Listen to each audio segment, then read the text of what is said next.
परीक्षा नहीं हुई, लेकिन आज नहीं तो कल होगी। ये कोरोना महामारी आज नहीं तो कल जरूर खत्म होगी। स्कूल कॉलेजेस कभी ना खुलें, ऐसा नहीं होगा। अभ्यास करते रहोगे तो कोई पछतावा नहीं होगा। कोरोना महामारी के चलते इस समय स्कूल और कॉलेजेस बंद पड़े हैं, जिसके चलते विद्यार्थियों में पढ़ाई के प्रति लापरवाही देखी जा रही है।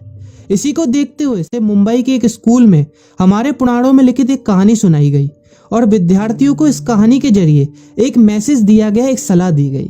कहानी ये थी कि एक बार भगवान इंद्र किसानों से नाराज हो गए और उन्होंने घोषणा कर दी कि 12 साल तक बारिश नहीं होगी, आप फसलों को नहीं उगा पाएंगे। भगवान इंद्र से किसानों ने विनम्रता पूर्वक विनती की। किसानों की विनती को देखते हुए इंद्र ने बड़ी चालाकी से बारिश न होने का सारा श्रेय भगवान शिव के ऊपर डाल दिया और कहा कि बारिश तभी संभव है जब भगवान शिव अपना डमरू बजाएंगे। लेकिन इंद्रदेव भगवान शिव के साथ पहले ही गुप्त रूप से चर्चा कर चुके थे और उनसे किसानों के साथ सहमत नहीं होने के लिए भी अनुरोध कर चुके थे।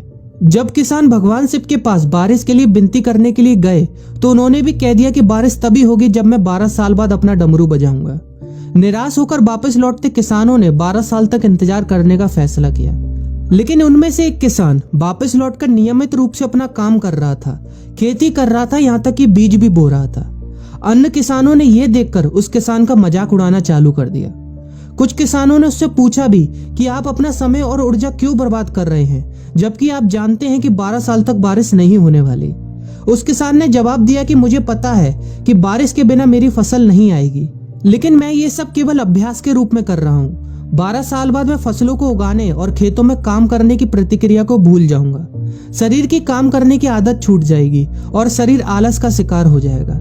इसलिए मैं अभ्यास करता रहता हूँ कि जब 12 साल बाद बारिश होगी तो मुझे काम करने में मुश्किल नहीं होगी। जब इस किसान की यह बात पार्वती जी को पता चली तो उन्होंने भी चिंतित होकर शिव जी से कहा, आप भी 12 साल बाद डमरू बजाना भूल सकते हैं। यह सुनकर भगवान शिव भी चिंतित हो गए, इसलिए कहीं वो डमरू बजाना भूल तो नहीं गए, इसकी जांच करने की सोची और अपना डमरू उठाकर बजाने की कोशिश करने लगे। कोशिश करते हुए जैसे ही डमरू से आवाज आई वैसी बारिश होने लगी और जो किसान नियमित रूप से अपना काम कर रहा था उस किसान का खेत फसलों से हरा भरा हो गया। लेकिन बाकी सभी बारिश का इंतजार करते किसानों को पछतावा हुआ, क्योंकि उन्होंने अभ्यास करना भी छोड़ दिया था। इसी तरह 2 सप्ताह बाद, 2 महीने बाद या 2 साल बाद लॉकडाउन समाप्त हो जाएगा। कोरोना महामारी भी खत्म हो जाएगी। इसे घूरने या इस महामारी के खत्म होने तक का इंतजार करने से बेहतर है कि आप जिस कक्षा में हैं या जिस अगली कक्षा में जाने वाले हैं उसका अध्ययन करें। पुस्तकों का अध्ययन करके अपने कौशल को तेज करें। आपके पास जो ज्ञान है उसे और बढ़ाएं। इस समय का इस्तेमाल करें और ये सोचें कि आप और भी बेहतर कैसे कर सकते हैं, क्योंकि डमरू कभी भी बच सकता है। इसलिए अभ्यास करते रहें। अभ्यास ही गुणवत्ता का सार है। अभ्यास ही है जो आपको किसी भी क्षेत्र में पूर्ण बनाता है। अगर आप अपनी पढ़ाई के प्रति लापरवाही छोड़कर अभ्यास करते रहेंगे तो जब काम करने का समय आएगा, जब भी परीक्षा देने का समय आएगा, तो आप हर चुनौती और अपने हर क्वेश्चन का जवाब देने के लिए तैयार रहेंगे।